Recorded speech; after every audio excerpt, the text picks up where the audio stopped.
Sejarah peristiwa G30S PKI yang juga dikenal dengan nama aslinya Gerakan 30 September atau singkatan lain berupa Gestapu atau Gerakan September 30 dan Gestok berupa Gerakan 1 Oktober merupakan salah satu peristiwa yang terjadi ketika Indonesia sudah beberapa tahun merdeka.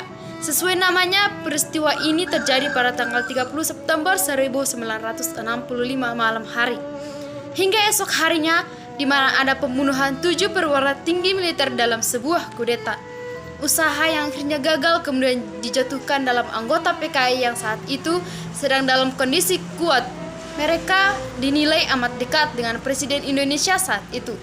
Benar atau tidaknya PKI bertanggung jawab penuh dalam kejadian ini tetap menjadi bahan perdebatan hingga sekarang.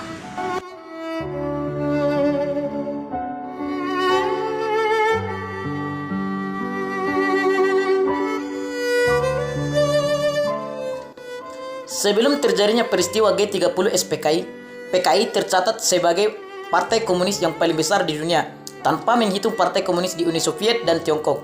Ketika dilakukan audit tahun 1965, tercatat bahwa anggota aktif dari PKI ini melebihi 3,5 juta orang, belum termasuk 3 juta jiwa yang menjadi anggota pergerakan pemuda.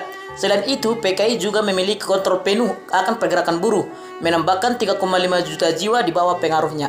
Hal tersebut belum berhenti, karena masih ada 9 anggota dari pergerakan petani, serta beberapa pergerakan lain seperti pergerakan wanita, pergerakan penulis, dan pergerakan sarjana yang membuat total anggota PKI mencapai 20 juta orang, termasuk anggota pendukung-pendukungnya.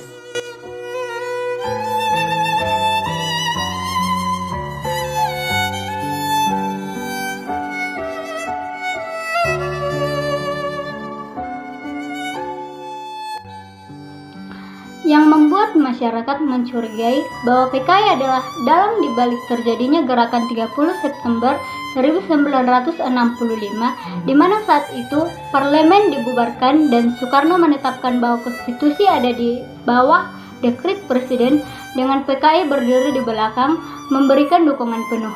PKI juga menyambut gembira sistem baru yang diperkenalkan Soekarno, yaitu demokrasi terpimpin yang menurut PKI mampu menciptakan persekutuan konsepsi Nasakom.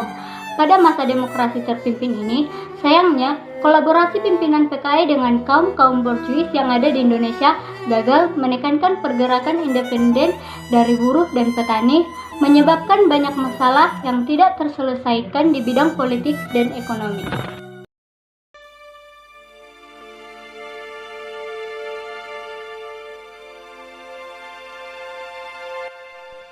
Peristiwa G30 SPKI baru dimulai pada tanggal 1 Oktober pagi, di mana kelompok pasukan bergerak dari lapangan udara Halim Perdana Kusuma menuju daerah selatan Jakarta untuk menculik 7 jenderal yang semuanya merupakan anggota dari staf tentara. 3 dari seluruh korban yang direncanakan mereka dibunuh di rumah mereka, yaitu Ahmad Yani MT Haryono dan DI Panjaitan. Ketiga target lain yaitu Soeparto S. Parman Sutoyo ditangkap hidup-hidup. Sementara target utama mereka, Jenderal Ahana Sution, berhasil kabur setelah melompati dinding yang berbatasan dengan taman di Kedebus, Irak. Meski begitu, PRD Tandem yang menjadi ajudan pribadinya ditangkap dengan anak gadisnya Ade Irma Suryani Nasution, tertembak oleh Rego Sergap dan tewas pada 6 Oktober. Korban tewas bertambah lagi ketika Rego penculik menembak dan membunuh seorang polisi yang menjadi penjaga rumah tetangga Nasution, KS Tubun. Korban tewas terakhir adalah Albert Naiborgu. kepulangan dari Panjaitan yang tewas saat menyerang rumah jenderal tersebut.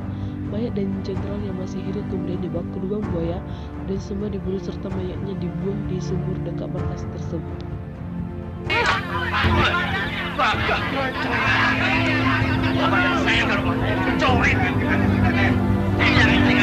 Ada surat pernyataan tentang Dewa Jenderal.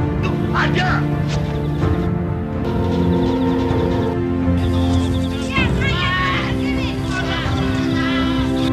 Tapi tidak seperti penderitaan rakyat.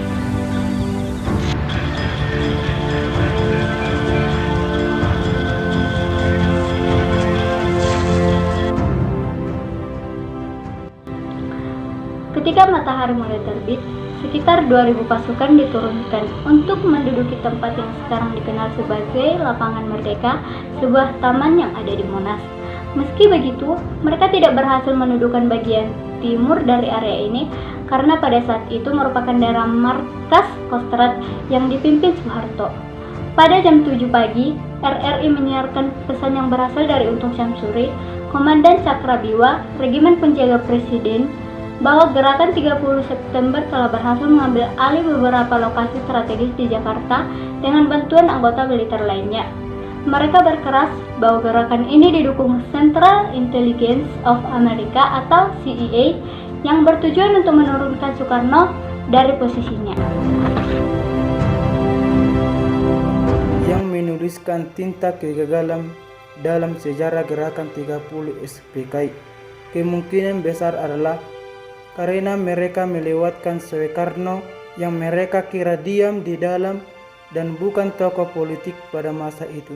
Soekarno diberitahukan oleh tetangganya tentang hilangnya pada jenderal dan penembakan pada pukul 5.30 pagi. Dan karena ia segera bergerak ke markas Kostrad dan berusaha menghubungi anggota AL dan polisi, namun tidak berhasil melakukan kontak dengan AU. Ia kemudian mengambil alih komando AD. Berita ini juga gagal karena perencanaan yang amat tidak matang dan menyebabkan para tentara yang ada di Lapangan Merdeka menjadi kehaus dan di bawah impresi bahwa mereka melindungi presiden di Istana Merdeka.